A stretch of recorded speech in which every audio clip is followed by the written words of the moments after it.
কয়টা যাকে দিয়া যদি জাতির ক্রাশ হওয়া যাইতো তাহলে তো ক্রাশটারা পৃথিবীর বিখ্যাত ক্রাশ থাকতো, যদিও অনেকের কাছে আছে কিন্তু প্রকাশ করে না।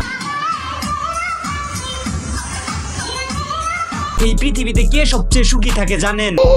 যার কোনো লজ্জা শরম নাই। এই মহিলারা যদি এখন কাপড় খুলেও ডান্স দিতে বলা হয় তারপরেও দিবে, কারণ একটাই, ওই যে শরম নাই। কাপড় খুলে ডান্স দেওয়া যদি পাবলিক প্লেসে লজ্জায় মনে করতো তাহলে তো এমনি সুরসুরি মার্কা ডান্স দিত না পাবলিক প্লেসে। আর আপনারা যারা এই মহিলার ক্রাশ ভাবতাছেন তাদের প্রতি আমার এক বালতি সমবেদনা, কারণ এই মহিলা ফিল্টার আর মেকআপ দিয়ে এমন হইছে।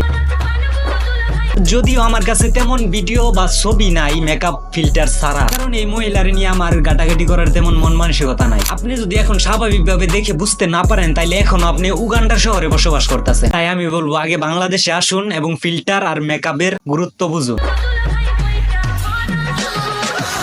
এই মহিলা কে, কোথায় বাড়ি, কি করে কিচ্ছু আমি জানি না, আর আমার জানারও দরকার নাই এইসব আজাইরা ফালতু বিষয়। ভিডিও বানাইতেছে আপনারা এই বিষয়টা বেশি দেখতেছেন, পছন্দ করতেছেন এই জন্য।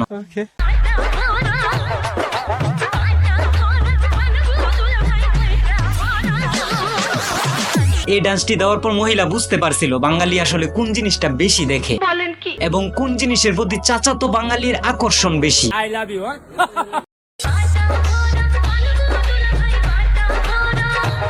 বেহায়া কাকে বলে জানেন? নিকৃষ্ট দেখা যাবে তারপরে ওই কাজটা বারবার করাই হচ্ছে বেহায়া, যা আপনার মধ্যে দেখা যায়। ভাইরালের জন্য মানুষ লিঙ্ক ভাইরাল করে, আর এই মহিলা তো মাত্র কয়েকটা ডান্স দিছে, এই আর তেমন কি। সিম্পল ডান্স দিয়ে যদি ভাইরাল হওয়া যায় তাহলে সিম্পল ডান্সই চলো।